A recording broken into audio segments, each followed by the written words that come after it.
nosotros.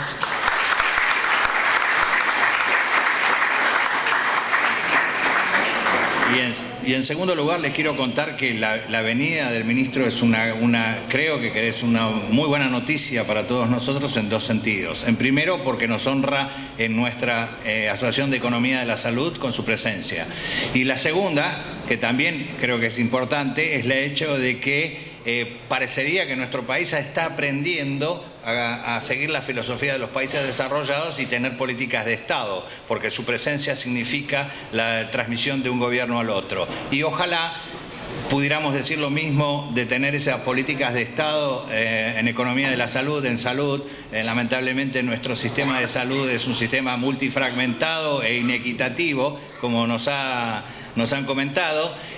Y bueno, nosotros nunca perdemos la esperanza de que algún día lograremos efectivamente tener también políticas de Estado. En eso seguimos bregando, ¿verdad, señor presidente? Así que, bueno, déjenme presentar al doctor Barañao. Es doctor en Química de la Universidad de Buenos Aires, posee una extensa carrera como investigador científico tanto en la Argentina, Estados Unidos y Alemania, especializándose en biología celular, fisiología de la reproducción y biotecnología animal. Fue parte del equipo, creo que lo dirigió, pero no sé si uno lo dice, del equipo que desarrolló efectivamente la hormona de crecimiento humano en el crecimiento en la primera ternera clonada.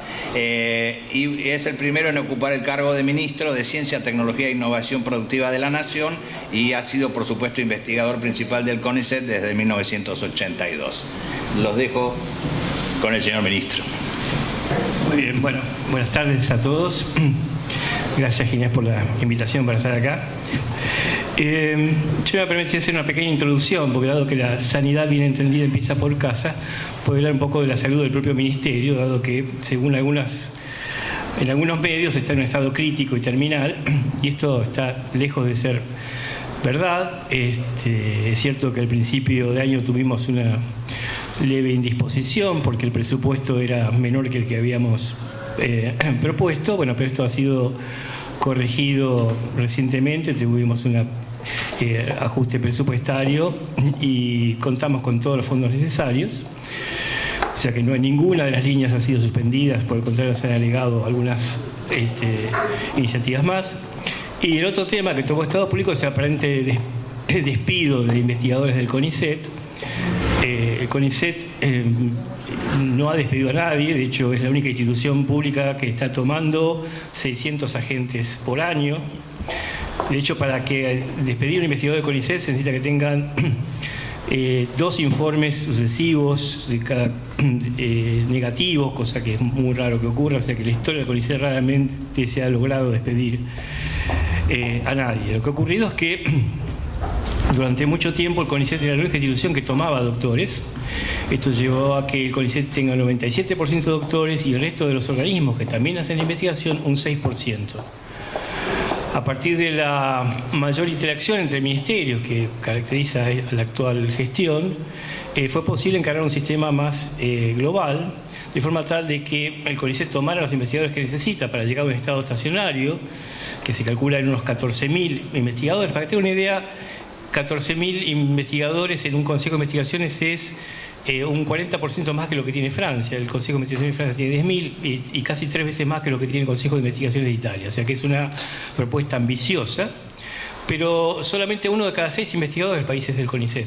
Hay investigadores en el INTA, en el ALIS, en otros organismos, y la idea es que los doctores que se forman se inserten en estos organismos pagados por el propio organismo y no como ocurría hasta ahora, que el CONICET seguía haciéndose cargo de esos salarios, aunque se desempeñaran en universidades u otras instituciones. Entonces, lo que se hizo para hacer una transición ordenada, dado que había expectativas de un ingreso masivo, como en otros años, es ubicar a los 500 que estaban en orden de mérito en otras instituciones, en las que igual se habían presentado, y hay un programa de largo plazo de creación de dedicaciones exclusivas en las universidades, unas 400 por año. Se jubilan 600 agentes de investigación en todo el sistema, o sea que lo que estamos seguros es que cada vez más los doctores que tengan mérito se van a insertar en el sistema científico-tecnológico, pero de una forma más ecléctica, mejor distribuida entre organismos y mejor distribuida federalmente. O sea, que estamos haciendo también un programa de movilidad en el país, similar al programa Raíces que seguimos manteniendo para repatriar investigadores, pero ahora queremos que se muden o que se inserten en otras provincias, dado que el 60% de los investigadores todavía reside en la capital federal o en la provincia de Buenos Aires. O sea que hay una gran asimetría. La capital federal tiene un número de investigadores comparable por 1000 habitantes a Israel, y hay provincias que tienen menor número de habitantes, menor número de investigadores que países africanos. Esa es la diferencia que todavía tenemos y que queremos corregir. Bueno, pasando ahora un poco al tema que nos convoca, voy a pasar. Primero que quería empezar con una visión más global de cuáles van a ser los problemas de salud del futuro. De acá al 2050 va a haber 2.000 millones más de personas, casi todos en la otra parte del globo. Y esto va a traer tensiones importantes. Una es en términos de alimentación. No está claro que podamos satisfacer esa necesidad alimentaria con la presente productividad que tiene la agricultura. Claramente hay un problema de distribución. Tenemos una parte de la humanidad que no accede al número de calorías mínima y gente que tiene problemas derivados de la sobrealimentación. Y claramente empieza a ser más importante desde el punto de vista de la salud la sobrealimentación o la mala alimentación que el déficit alimentario. Se va a necesitar tecnología para eso, para lograr mejorar la productividad y también medidas de orden más político para mejorar la distribución y la seguridad alimentaria en los distintos países. Pero 2.000 millones más de personas también van a hacer que haya centros urbanos de alta densidad de población. Está creciendo la urbanización. Eso no necesariamente es malo en términos psicológicos, contrariamente a lo que uno podía pensar. Es más eficiente vivir en grandes ciudades que en el campo en cuanto al uso de la energía y de los recursos naturales, pero claramente la posibilidad de que haya nuevas pandemias se incrementa. Hay virus letales que antes mataban a una pequeña población africana y quedaban ahí, como el virus de Marburg, el ébola y demás, que ahora viajan en avión y llegan a cualquier centro urbano en muy poco tiempo. Y eso lo que exige es tener una preparación que permita medidas en tiempo real. Y esto implica que los distintos países van a tener que tener las herramientas para poder afrontar este tipo de desafíos, más allá de lo que las grandes compañías multinacionales puedan hacer en términos de provisión de vacunas o antivirales o lo que sea. Ya hemos visto que en caso de una pandemia los países priorizan el acceso de sus ciudadanos, lo cual es lógico, a esos tratamientos, y queda gran parte de la población expuesta. Y eso exige también tener una política clara de promoción de la investigación en el país para contar no solo con los recursos de investigación, sino también con las capacidades de producción necesarias para afrontar ese tipo de desafío. El otro tema es que este aumento de población no es tanto debido al incremento de la tasa de nacimiento, sino al aumento de la expectativa de vida y a la disminución de la mortalidad infantil. O sea, contrariamente a lo que se decía en los 60, que había que abordar el control de la natalidad, ahora el tema es que la gente vive más y que los chicos se mueren menos. Ninguna de las dos cosas es algo que uno desearía evitar. Entonces, en el caso de la prolongación de la expectativa de vida, eso trae aparejado una mayor incidencia de enfermedades, y las particularmente importantes son las que tienen que ver con las enfermedades neurodegenerativas. El caso de Alzheimer y Parkinson son cada vez más prevalentes, son altamente costosas en términos de la atención. Se calcula que son miles de millones de dólares que gasta por lo menos Estados Unidos solamente en tratar pacientes que no son autónomos. O sea, que gran parte de las terapias están destinadas a que el paciente no necesite una enfermera, porque eso es lo costoso. No se piensa en curar todavía, simplemente dar una mayor autonomía. Y el problema es que en este caso, a diferencia de lo que ha ocurrido con las enfermedades producidas por otros patógenos, enfermedades transmisibles, no tenemos todavía una cura a la vista. y por lo tanto es probable que los problemas se agudicen en el corto y mediano plazo, hasta que tengamos alguna aproximación terapéutica que, como decía, todavía no se avisora. ¿Qué avances se han producido? ¿Qué nuevas tecnologías han aparecido que de alguna forma tienen un impacto concreto desde el punto de vista de la salud? Recién Ginés hablaba de la inteligencia artificial y que no se va a reemplazar a los médicos. Yo diría que hasta ahí.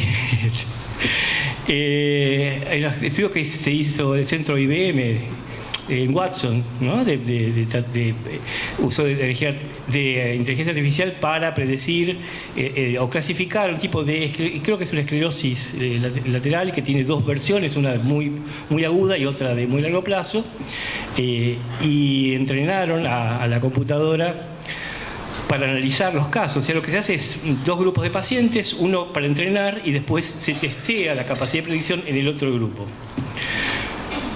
Lo novedoso no son los algoritmos que más o menos se conocían, sino que hay muchos datos ahora, es el auge de Big Data, y computadoras mucho más rápidas que permiten procesarlos.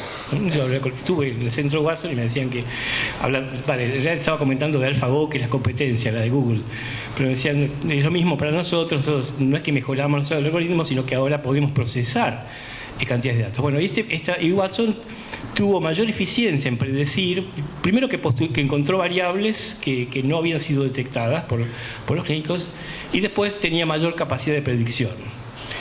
Incluso hay algunos estudios en que han colaborado incluso investigadores de Argentina, como Fernando Lesac de la Facultad de Ciencias Exactas, para diagnóstico psiquiátrico, que permiten en un periodo muy breve, analizando el discurso, establecer la probabilidad de algún tipo de trastorno psiquiátrico en un paciente. Y esto también con mayor eficiencia que los clínicos más avesados. Los científicos básicos tampoco estamos exentos de este riesgo, porque Watson también analizó unos 120.000 trabajos científicos que tenían que ver con cáncer y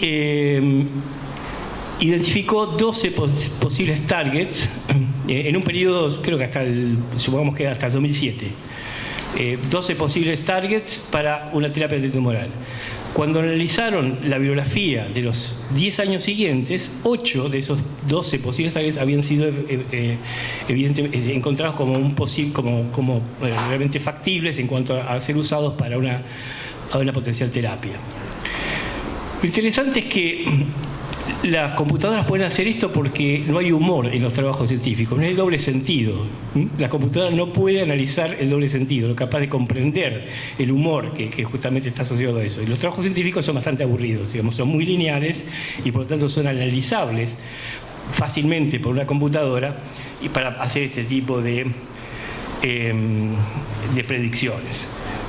Lógicamente, esto hace a una parte que no es la fundamental del rol del médico, digamos, el rol del contacto con el médico, la empatía, el cuidado que puede dar una enfermera no se reemplaza por ningún robot ni por ningún programa de computación.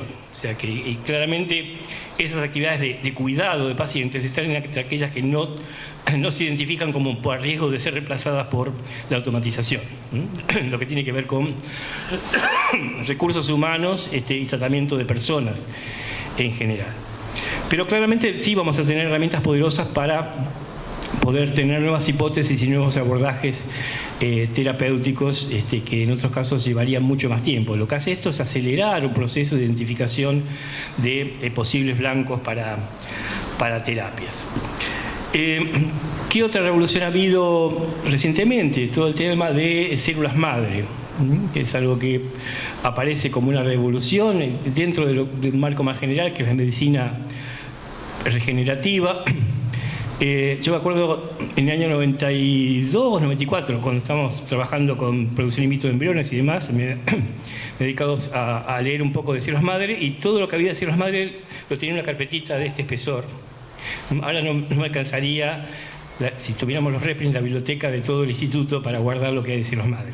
Ha sido exponencial el crecimiento en investigación básica, pero todavía a nivel terapéutico no hay más que 1 o 2 ensayos clínicos en marcha de aplicación. Uno tiene que ver con tratamiento de una retinopatía que se está haciendo en Japón, y otro tiene que ver justamente con un tratamiento de Parkinson que se va a hacer en Estados Unidos, incluso va a participar probablemente Argentina, después les voy a contar un poco más, dentro de las acciones que estamos apoyando.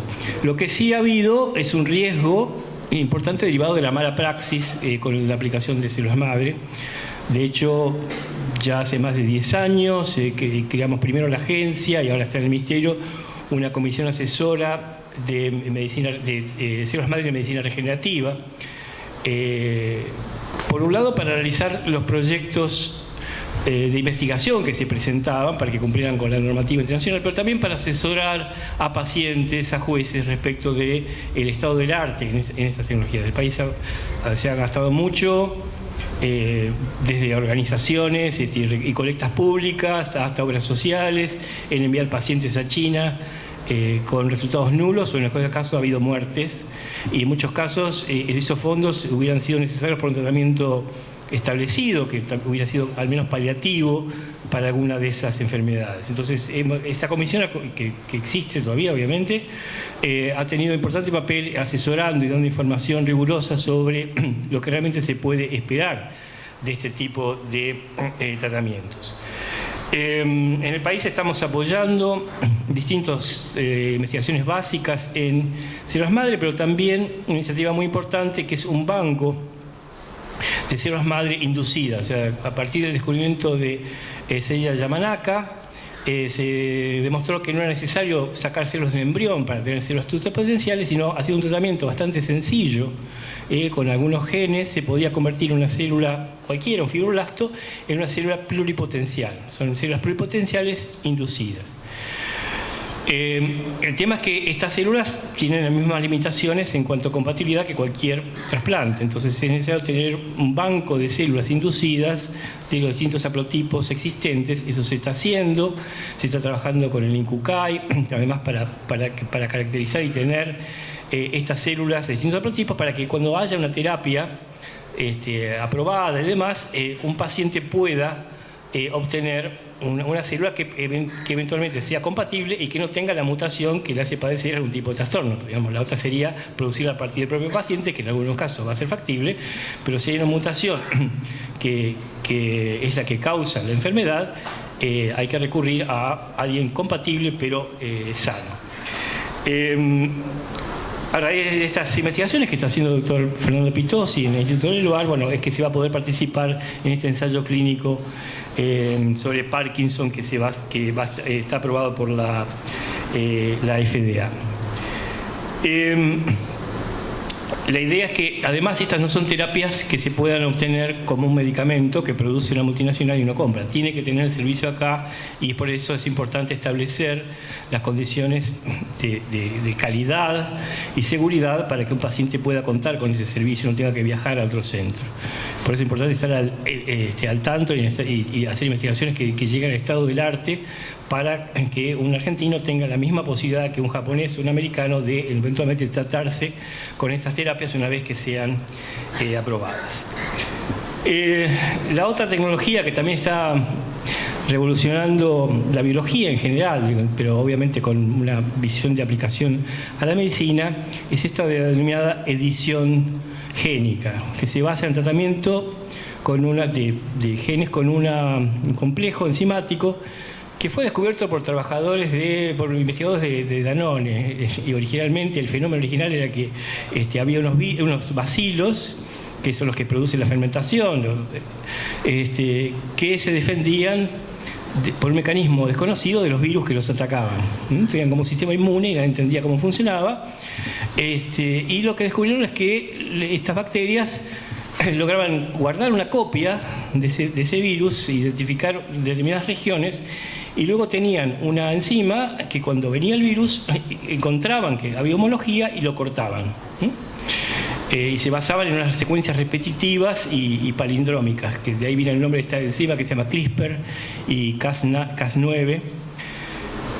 Lo que se encontró es que permite hacer cortes muy precisos y recambios de DNA con la precisión quirúrgica. O sea que, a diferencia de las técnicas que se conocían hasta ahora para introducir o sacar genes que producían cambios en distintos lugares, estas son muy precisas. No puede cambiar una base específica del DNA, corregir una mutación puntual o cambiar todo un gen por una copia correcta, o sacar una copia defectuosa y quedarse con la sana en el caso de que eso sea factible.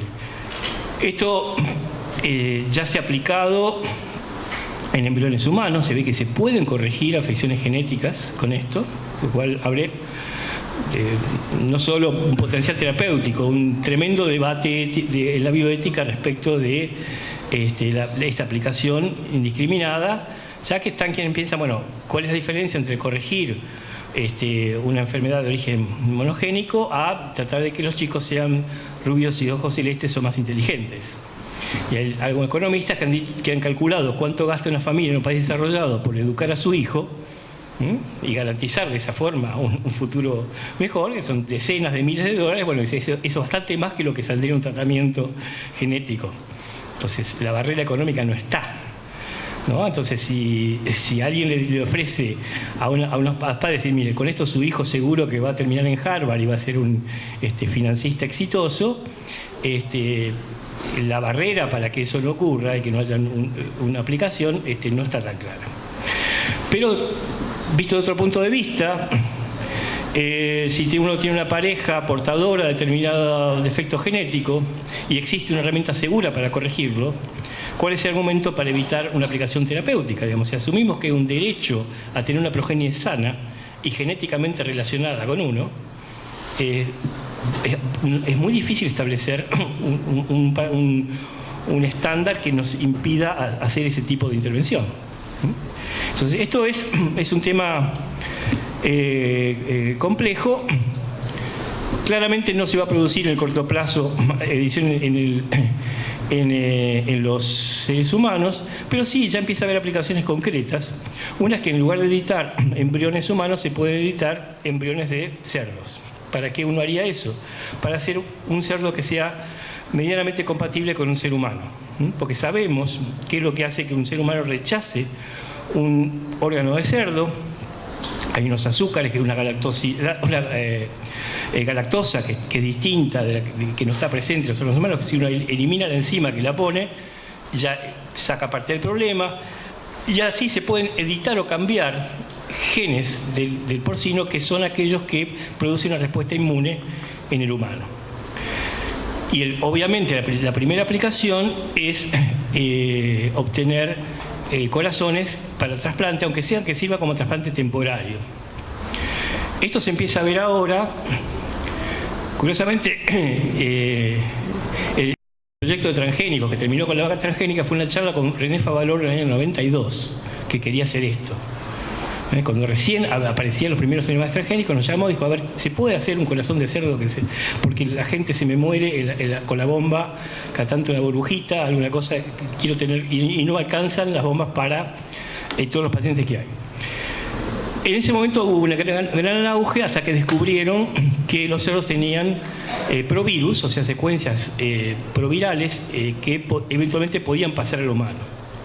Como ya había habido casos de zoonosis que saltaban, y casi todas las pandemias es producto de un patógeno que salta de un animal al ser humano, bueno, se frenó todo. Salvo experiencias con algunos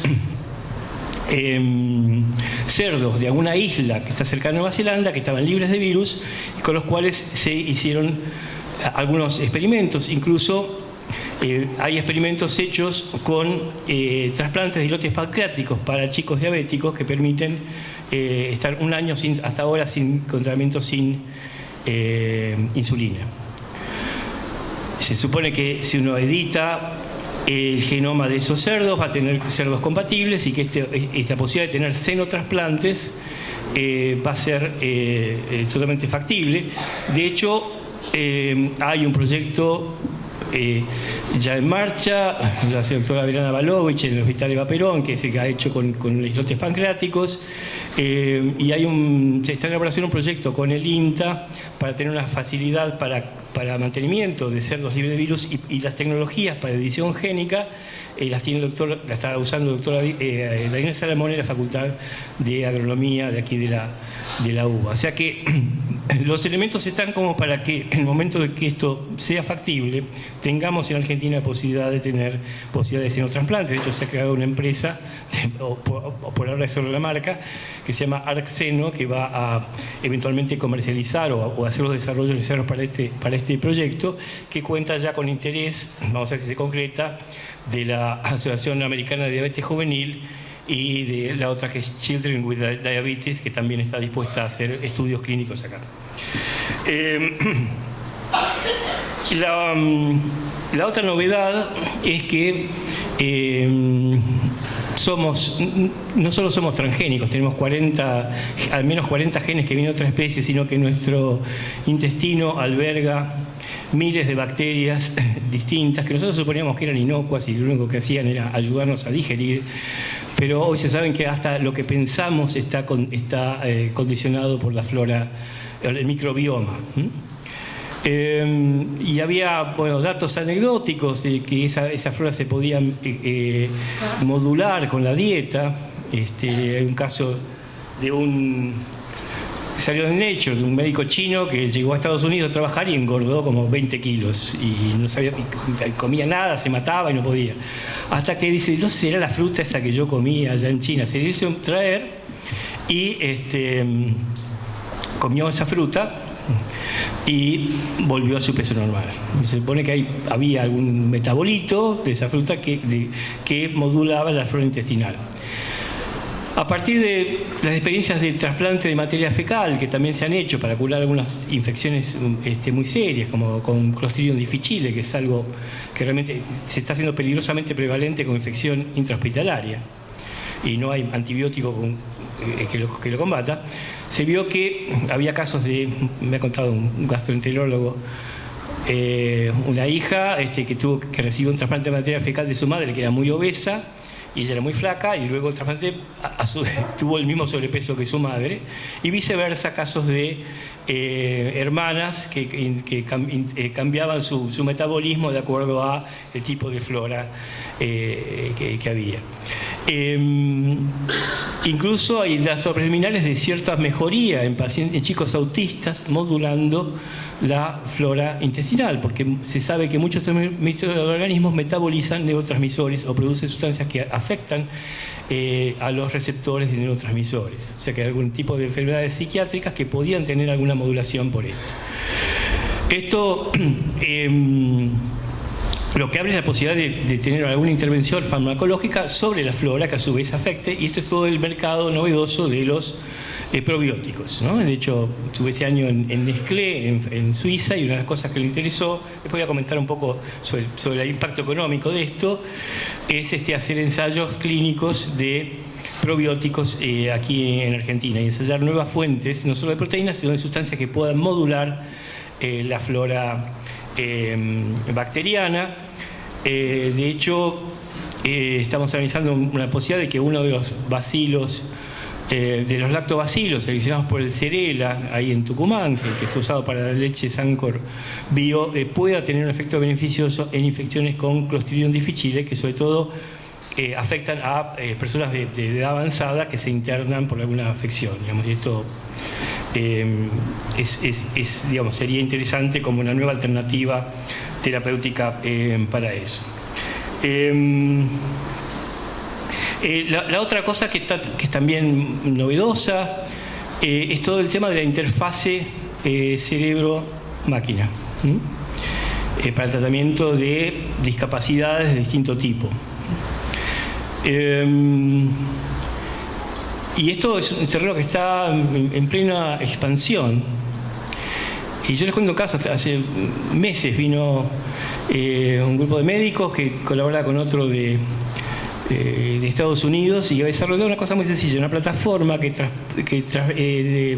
transforma la señal de una cámara de televisión a una serie de pines en un pad de esto donde el paciente pone la mano, o sea que transforma en la señal táctil, ¿no?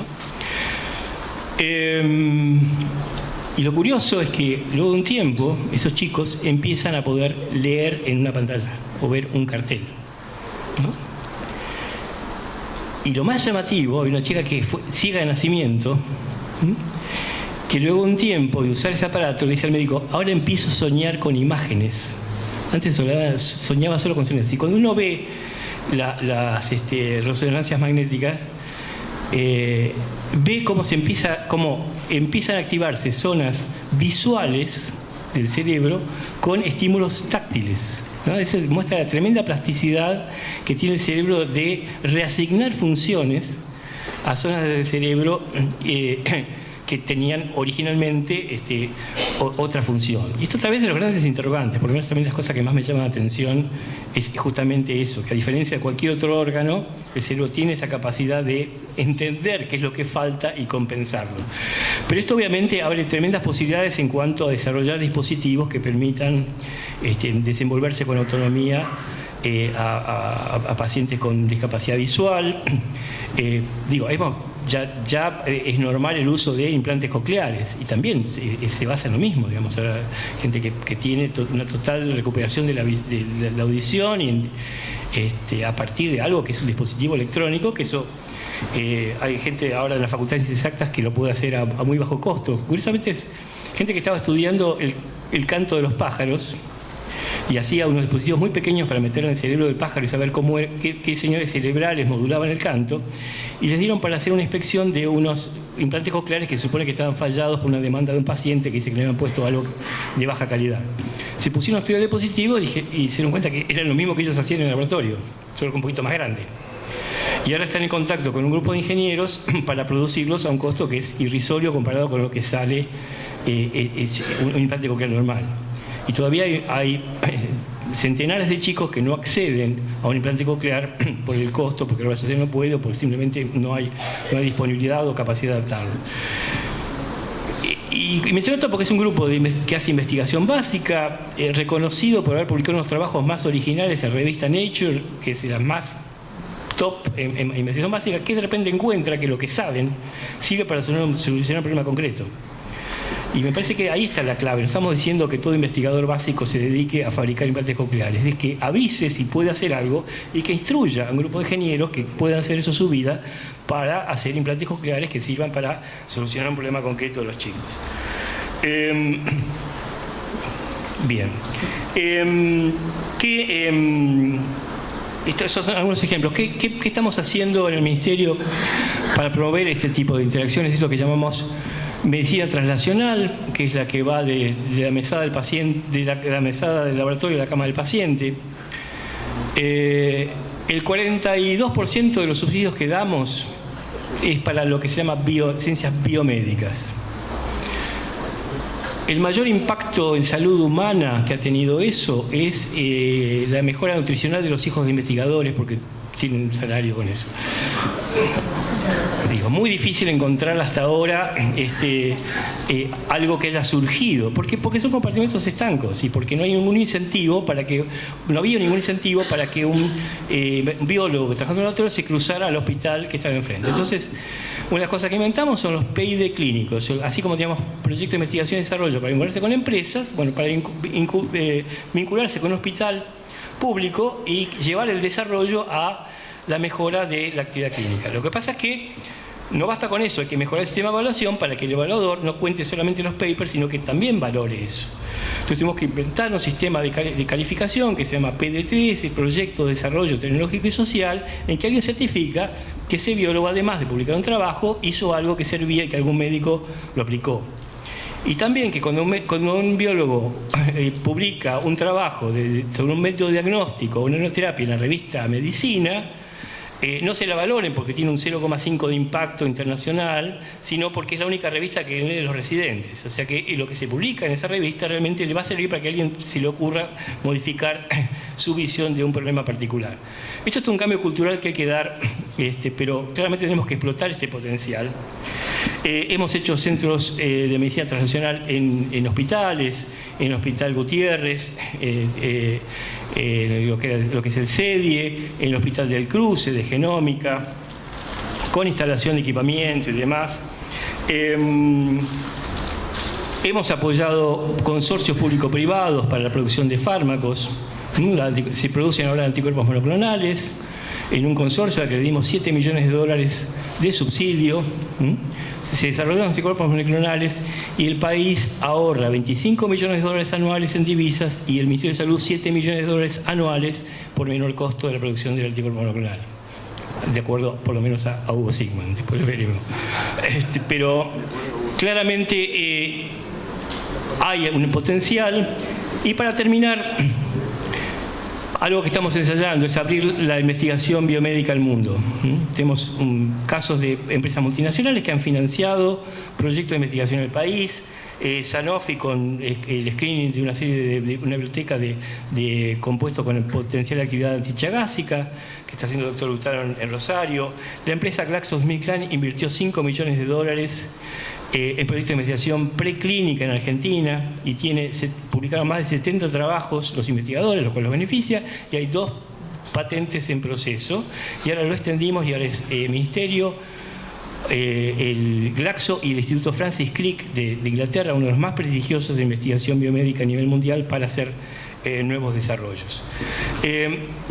Creemos que Argentina tiene todo el potencial para crear una cadena de valor que va desde la investigación, desde la idea novedosa, la investigación básica, la investigación en animales, investigación clínica que ya existe y la producción de fármacos con normas de calidad internacional. Es un área en la que somos creíbles. Yo siempre digo, si fabricamos relojes los argentinos no lo va a comprar nadie porque tenemos famas de impuntuales, pero si fabricamos medicamentos, claramente tenemos toda una tradición anterior y una experiencia presente que nos hace muy creíbles en investigación biomédica. Y esto puede ser no solo la base para que los argentinos cuenten con terapias de última generación, sino también para que esto sea una fuente de trabajo y de empleo para las generaciones futuras. Muchas gracias.